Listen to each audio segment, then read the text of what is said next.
WWE Stars call out fans over the viral clip of Maxine Dupree, who is Dreadmare, my review of last night's AEW Dynamite, and more. I'm Luke Owen, and this is the WrestleTalk News. Support WrestleTalk!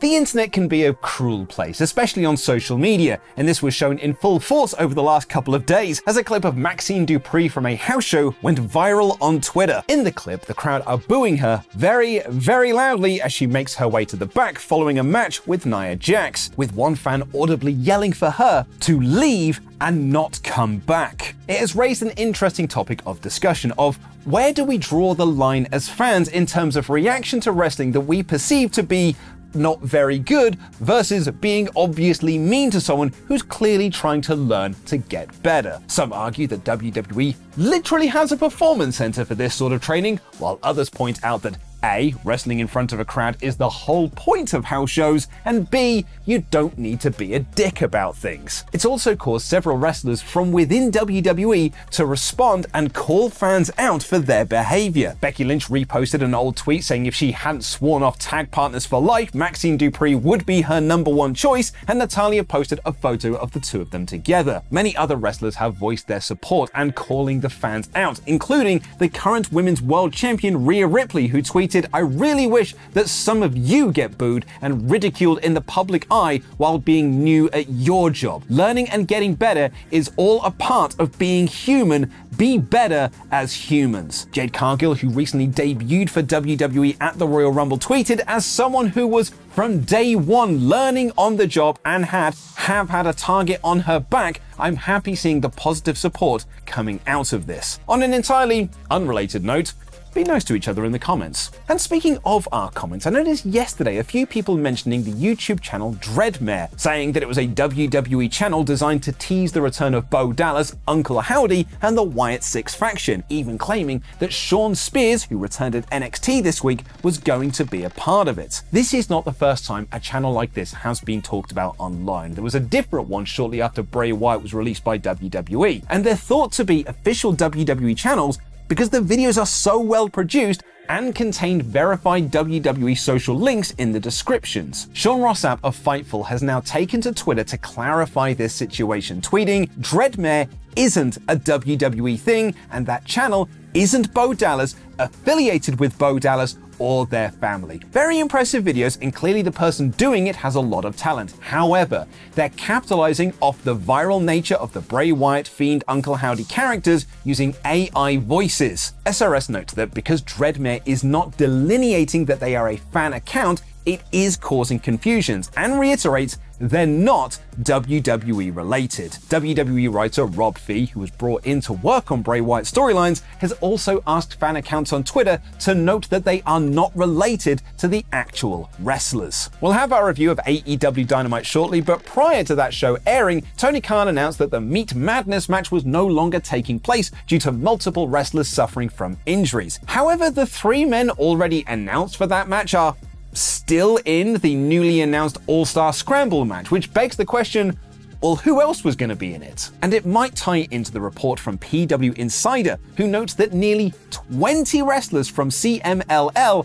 are in danger of losing their US work visas due to the Texas-based promotion Full Blown Pro Wrestling running into issues with CMLL. PW Insider writes that PBPW essentially sponsored the group visas, and report that Full Blown's promoter Jerry Cadena contacted CMLL, who said they would take care of the issue, but are now no longer communicating with him. The issue has meant that talent like Volador Jr., Hechicero, and Mascara Dorada, who have been working with AEW recently, would not be able to travel into the United States legally to perform until a new work visa is acquired for them. And this would impact several shows over WrestleMania weekend, including New Japan's Windy City Riot, which has several CMLL talent booked on it. This Saturday, we have another WrestleTalk video essay, this time with me talking about how WWE has shaped and changed the history of consuming media multiple times over, I think it's quite interesting. Here's a little clip from it. And so Starrcade 1987 was announced to be available on nationwide pay-per-view to the ire of Vince McMahon, who felt that he should have a monopoly over the pay-per-view model, having hosted Manias 1 through 3 through it. So Vince did what Vince does, he tried to shut down the competition. WWF announced a brand new pay-per-view that would compete directly with Starrcade on pay-per-view, Survivor Series. It's Thursday, so you know what that means. It's time for my review of AEW Dynamite, aka the Hangman Swerve. Swerve edition of AEW Dynamite in about 5 minutes. Not the first person to make that joke. It's still pretty funny. The show opened with Hangman Page doing that aforementioned swerve, because last week Page landed awkwardly, avoiding getting hit by the muscle buster from Samoa Joe to the point where it looked like he was legitimately injured. Sean Ross Sapp of Fightful Select broke the kayfabe, however, reporting that Page was fine and he is just really good at selling. What I'm trying to say is that SRS spoiled this segment. Curse you, Fightful Select, for being so good at your jobs. Best $5 in the business. Hangman cut a babyface promo that he picked up an injury and was unable to compete, which brought out Swerve Strickland to say that they've been in wars together and they're destined to do this forever, just as he is destined to win the AEW World Championship this Sunday at Revolution. Samoa Joe came out to run both men down, and Swerve said that he'll do whatever it takes to win that title, maybe even sending Joe back to the commentary booth to be Poncho Joe. Isn't it amazing that this man is the current world champion of All Elite Wrestling? He even brought up that he once invaded Hangman's home and cut a promo on his sleeping child, yet somehow is still treated like the babyface by this AEW audience, and it was at that moment that Hangman revealed all of this was a ruse, and he laid Swerve out with a crutch shot, shouting to Joe, "He will not be champion, I will be champion." So let's address what a lot of people have already said about this segment. What was Hangman's plan here? Was his plan to play mind games with Swerve? Was it to hurt Swerve before their title match? Was it just there to be a Swerve? Was it a segment that was just designed to further the heel turn of Page and the babyface turn of Swerve? Or is there something else to it? It was only after Swerve brought up the home invasion that Hangman snapped, so maybe he had a bigger plan in mind, but his emotions got the better of him. Although I think I'm putting that narrative onto it because that wasn't brought up by commentary. They just said that he's a liar. I'm not exactly sure what Page's plan was, but all I know is this. I want Revolution to end with the Young Bucks as tag champs and Hangman Page as the world champion. The heel eat. Speaking of the Bucks, they had a series of funny skits backstage looking for Sting to conduct his exit interview, which I believe was actually just to play a friendly game of baseball. And at one point saw them get into an exchange with Eddie Kingston and go into Sting's locker room where there were lots of bats hanging from the ceiling. Baseball bats, that is. Nicholas hilariously asked, "Do you think he's playing mind games?"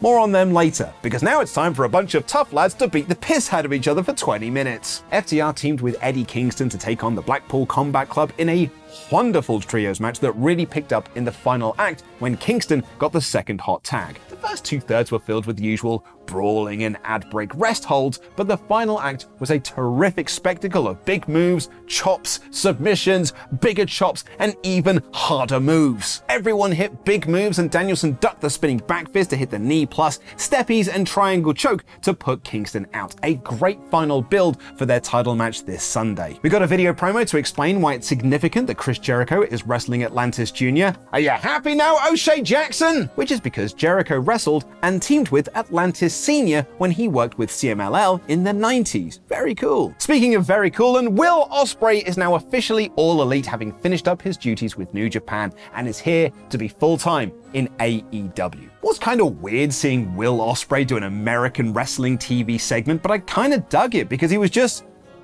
Will. And that was what was great here. Perhaps I'm blind because I've got such an emotional attachment to Will. I did shed a tear during his final speech at Rev Pro a couple of weeks ago, but I really liked him in this segment. He was unapologetically Will Ospreay. Don Callis came out to put over the family and the match with Takeshita this weekend, and I think that there may be an Ospreay split from this group coming very soon. Orange Cassidy beat Nick Wayne in a fine little match to retain the International Championship. The Christian Coalition were ejected from ringside, and Undisputed Kingdom came down for some distractions, but Best Friends brawled with them, and Daniel Garcia stopped Wayne from cheating to allow Cassidy to hit the Orange Punch for the win. It was simple build for several matches this Sunday, but this Orange Cassidy Undisputed Kingdom feud is ice cold at the moment. The Bang Bang Scissor Gang made fun of Max Caster for forgetting his rap lyrics on Collision and announced they'll have another trios match this Saturday. In the first of two matches that didn't do any build for the pay-per-view this Sunday unless some TBS stuff gets announced on Collision, Sky Blue beat Chris Statlander in what was arguably the best match on this whole show. Stokely wanted to cheat, but this distraction allowed Julia Hart to clock Statlander with the TBS title, and Sky hit the code blue for the win. The second of those two matches saw Chris Jericho come out as Lionheart Chris Jericho, which means I got to hear White Zombie on Dynamite, so it's a 5-star show. He had a decent exhibition match with Atlantis Jr., and his dad threw in the towel for him when it was clear he wasn't going to tap out from the walls of Jericho. And because Jericho won, I got to hear White Zombie again,